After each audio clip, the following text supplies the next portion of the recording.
Welcome everyone to STEM Together, where we facilitate discussions involving industry professionals and students on everyday matters involving STEM. Now, today's topic is very important. It's so important because it concerns the future of our local delicacies like Chilli Crab, Sambal Stingray, cereal prawn, and the steamed pomfret fish. With me are two wonderful people with whom I hope to have this conversation on sustainability.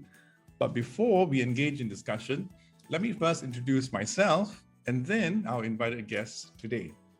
So hi everyone, I'm Danny from Science Centre Singapore, and I'm pleased to be the facilitator of today's discussion with two wonderful guests. Firstly, Dr. Ka Yi Ling, a prominent and prolific developmental and stem cell biologist who co-founded the cell-based crustaceans startup Shiok Meats Private Limited in August 2018. She was recognized as one of the MIT Tech Review's Innovators Under 35 in Asia 2020, the Women and the Ocean Changemakers Challenge 2020, the Great Women of Our Times 2020 by Women Weekly, and the Gen T List 2020. Kai, how are you? Hi, Danny. Thanks for inviting me. Very happy to be here. Thanks for giving me such a wonderful introduction, and very happy to meet Emmanuel and chat about sustainability today.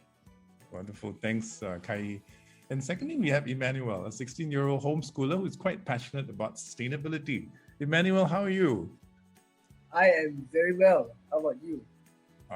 I'm good. Thanks for asking. Now, thank you both for joining STEM Together. I'm hoping that we can have a conversation on three areas: the Singapore Green Plan, on eco-stewardship, and the future.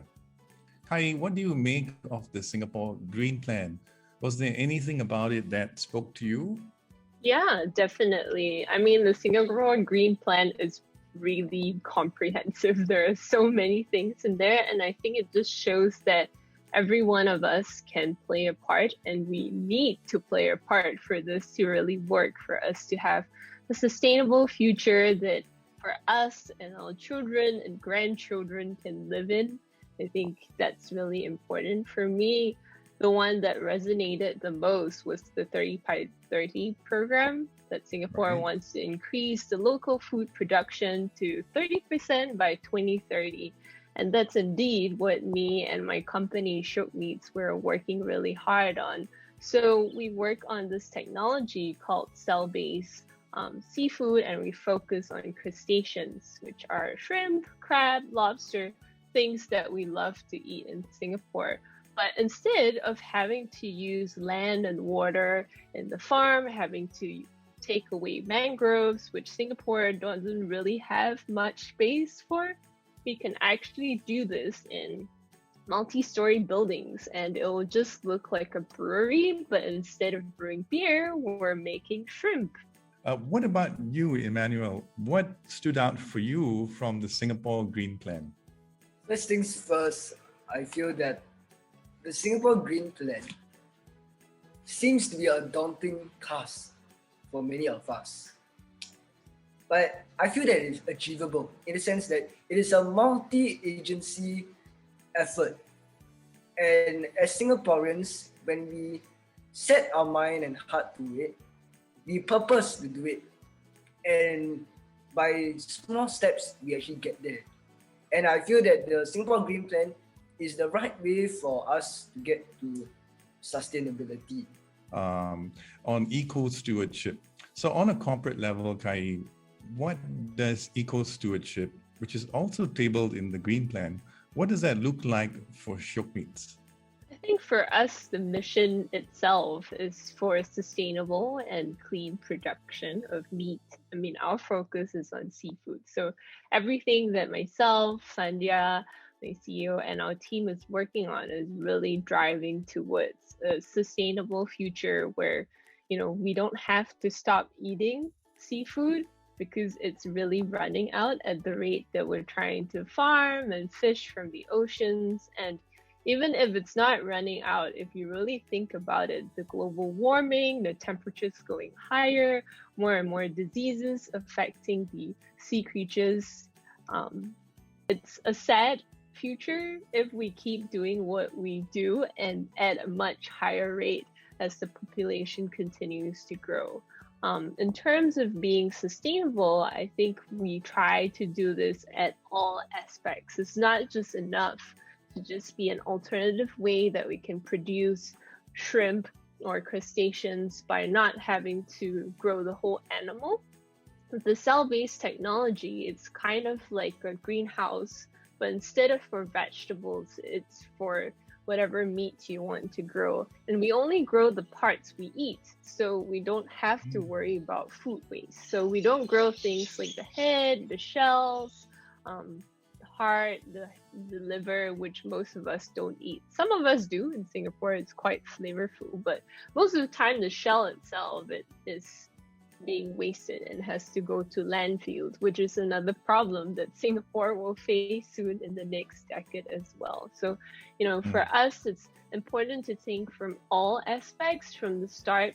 We want to know where we're getting the ingredients to feed ourselves. So we need nutrients. So where does that come from? If we take another plant or source of nutrients that is not sustainable and bad for the environment, then even though the rest of my production system is sustainable, then overall it's still not sustainable. So I need to find ingredients and nutrients to feed my cells that is sustainable. And then also if we think about, right now, my process, at the end of it, we give it the right nutrients. It grows in a bioreactor or a brewery looking like vessel.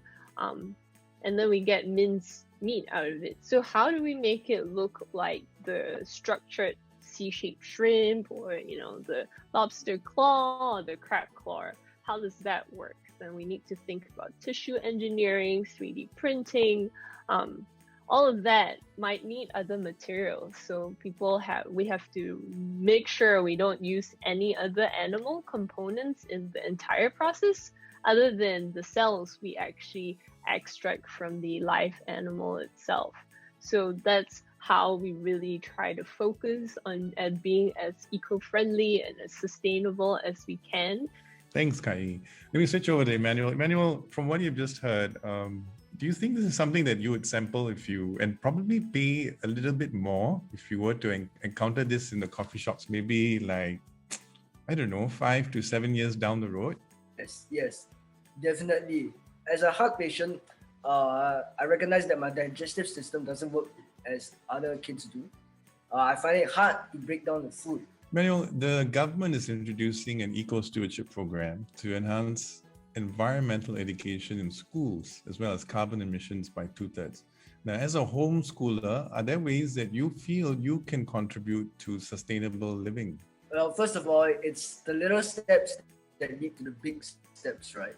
As a family, we also grow edible food such as basil, rosemary, peppermint, all sorts of edible herbs. Terrific. My mom does the gardening. I don't do gardening. Okay. So for water, when we use water, we don't use it extremely.